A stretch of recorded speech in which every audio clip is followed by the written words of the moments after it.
আমার বাসায় হচ্ছে অনেকগুলো জিনিসের মধ্যে আমার সবথেকে পছন্দের জিনিস হচ্ছে অ্যাকোরিয়ামটা। এটা একটা হচ্ছে প্ল্যান্টেড অ্যাকোরিয়াম।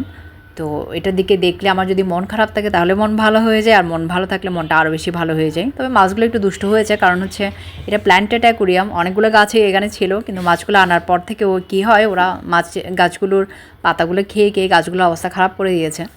তো সব কিছু হচ্ছে গুছানো পরিপাটি। এখানে দেখো হাঁসটা, এটা আমার খুব প্রিয় একটা শোপিস, কিন্তু সাদা জিনিস বলে এটাকে খুব যত্ন করে রাখতে হয়, খুব বেশি পরিষ্কার করতে হয়। আর এখানে একটা ট্যাঙ্ক এতক্ষণ ভর্তি দেখলে, আর একটা ট্যাঙ্ক হচ্ছে খালি, কারণ এই ট্যাঙ্কে গোল্ডফিশ থাকে, মাছ সবগুলোই মরে গেছে। তবে এটা খালি থাকবে না, আজকে সন্ধ্যার সময় গিয়ে আমি মাছ নিয়ে আসবো। আর এখানে হচ্ছে আমার শাঁখাগুলো, যেগুলো আমি রাফ ইউজ করি, এগুলো আমি একটু ভিজিয়ে রেখেছিলাম, কারণ ময়লা হয়ে গিয়েছিলো, পরিষ্কার করতে হবে।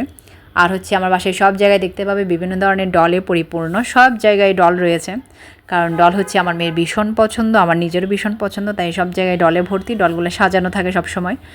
আসলে হয়েছে কি, মা আসবে আসবে এটা করতে করতে মা অবশেষে চলে আসলো। আজকে হচ্ছে পঞ্চমী তিথি, তো মায়ের বোধন হবে আজকে। এদিকে স্কুলেও ছুটি পড়ে গেছে, তাই ঠিক করলাম আজকে সবগুলো কাজ কমপ্লিট করে নিব, কারণ হচ্ছে কালকে থেকে পুজো দেখা শুরু।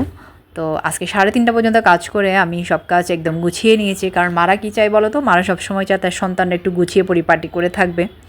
তো মা আসবে বলেই সব গুছানো চেষ্টা করেছি আর কি, কিন্তু আমি সবসময় আমার ঘরদোর গুছিয়ে রাখি, তবে মা আসবে বলে একদম ডিপ ক্লিন করেছি, সব কিছুই পরিষ্কার করেছি। অনেক দিন ধরে কাজ করে আজকে আমি আমার কাজগুলো কমপ্লিট করলাম। তো সবার পূজা খুব ভালো কাটুক, আনন্দে কাটুক, এটাই চাই। আর অবশ্যই চাই না কিন্তু বৃষ্টি হোক, কারণ বছরে হচ্ছে একবারেই পুজো আসে, সবাই চায় মজা আনন্দ করে ঘুরতে, তো সেজন্য একদমই চাই না বৃষ্টি হোক, সবাই খুব মজা আনন্দ করে ঘুরো। দেখো এখন সন্ধ্যা হয়ে গেছে, আর আমি চলে আসলাম হচ্ছে আমাদের চট্টগ্রামের খুবই পপুলার একটা মার্কেট, মিমি সুপার মার্কেটে। তো এখানে এসেছি হচ্ছে টেইলারে, নিমনি টেইলারে আমি সবসময় কাপড় সেলাই করি, তার জন্যই এসেছি। তো পুজো যেহেতু একদম ঘরের নিকটে বলা যায়, আমি কিছু কাপড় এখানে হচ্ছে আগে সেলাই করতে দিয়েছিলাম, এগুলো নিতে এসেছি, আর একটা দুটো কাপড় আবার নতুন করে দিতে এসেছি। তো আজকে আমার সাথে আমার হাজব্যান্ড রয়েছে, আর আমার বড় কন্যাও রয়েছে। তো কাপড় সেলাই করতে দিয়ে আর যেগুলো হয়েছিল ওগুলো নিয়ে আসার পরে চলে আসলাম নিচে।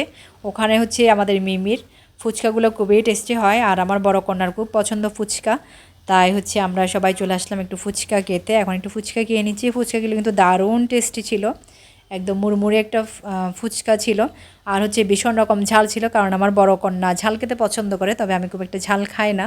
তো যেহেতু বড় কন্যা পছন্দ করে, তাই ওর পছন্দকে একটু প্রায়োরিটি দিলাম। ঝাল হলেও খেয়ে নিয়েছি, দারুণ কিন্তু টেস্টি ছিল, আর গরমও কিন্তু প্রচুর ছিল। সারাদিন দেখেছো প্রচুর প্রচুর কাজ করেছি, সব কাজ কমপ্লিট করেছি, করার পরে মিমিতে গিয়ে বেশ ভালোই লাগলো। ফুচকা খেলাম, জল খেলাম, একটু ঘুরলাম, তারপর হচ্ছে বাসায় চলে যাব, গিয়ে ট্রায়াল দিয়ে দেখতে হবে যে ড্রেসগুলো ঠিক হয়েছে কি না, কারণ একদম শেষ মুহূর্ত চলে এসছে। তো ঠিক না হলে আবার যে টেলারে গিয়ে এগুলো ঠিক করে নিব, সেটা সময় হয়তো পাবো না। তবে আমার টেলার আমার অনেক দিনের পরিচিত, উনি আমাকে একদিনের মধ্যে ঠিক করে দেয়। তো ফ্রেন্ডস, আজকের মতো এখানেই শেষ করলাম। যদি ভালো লাগে তো লাইক কমেন্ট শেয়ার করে দিও। সবার পুজো খুব আনন্দে ভালো কাটুক, সবাই খুব খুব এনজয় করো, কারণ বছরে একবারেই তো পুজো হয়। পরের ভিডিওতে আবার দেখা হচ্ছে, হয়তো পুজোর নতুন নতুন ভিডিও আসবে। সবাই সাথে থাকবে, পাশে থাকবে। টাটা।